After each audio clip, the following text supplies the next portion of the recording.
A grieving family looks into an open casket and sees the wrong person's body. Good evening. Thanks for joining us. I'm Cheryl Preheim. And I'm Kyle Clark. The mortuary first tried to tell this family it was their mother, then gave up and admitted they couldn't find their mother. The viewing hours were called off last night, and the body wasn't found until this morning, just a few hours before the funeral. 9 News reporter Jamie Kim has been talking to this family, and Jamie, a traumatic time already for them, and then this mix-up with their mother's body. Kyle, they say they are not only angry about what happened to their mother's remains, but about what happened to the body of the other woman who was passed off as their mother. They say what happened at Pipkin Mortuary in Denver is casting a dark shadow over their efforts to celebrate her life.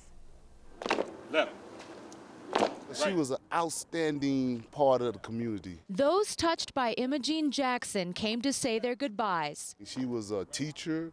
She took care of kids. She dedicated her time to showing kids the right way. She meant so much to so many. But this tribute to Jackson was nearly derailed because her body was lost by Pipkin Mortuary. How do you lose a body? I mean, anyone can take a toe tag or a Post-it or, it's ridiculous. Jackson's family says when they gathered for a viewing at the mortuary on Friday, they were presented with the body of an unidentified woman dressed in Imogene's clothes. They took the clothes that were intended for Ms. Jackson and put them on the other woman. And as I said, tried to convince the children that that was their mother. It's a terrible situation for which no one has owned up to. The owner of Pipkin Mortuary, Mark Pipkin, did show up to direct Jackson's funeral. When we tried to speak to him, he said he was working.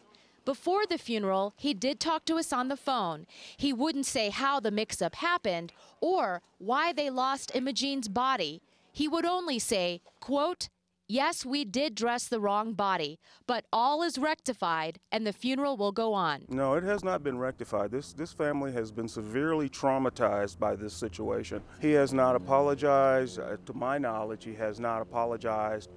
And I don't think he thinks he did anything wrong. Jackson's family says this time is difficult enough without this added stress. It's a tragedy that her remains would not be respected, and the remains of the other poor person. If it was an accident, it was an inexcusable accident. The family did not discuss this matter further when Pipkin showed up to direct the funeral today, but they did tell me they are considering seeking some kind of civil relief. Kyle? All right, Jamie Kim reporting from the 9 News Information Center. Thank you, Jamie. We do know the Denver police are involved in this. They were at the Pipkin Mortuary last night.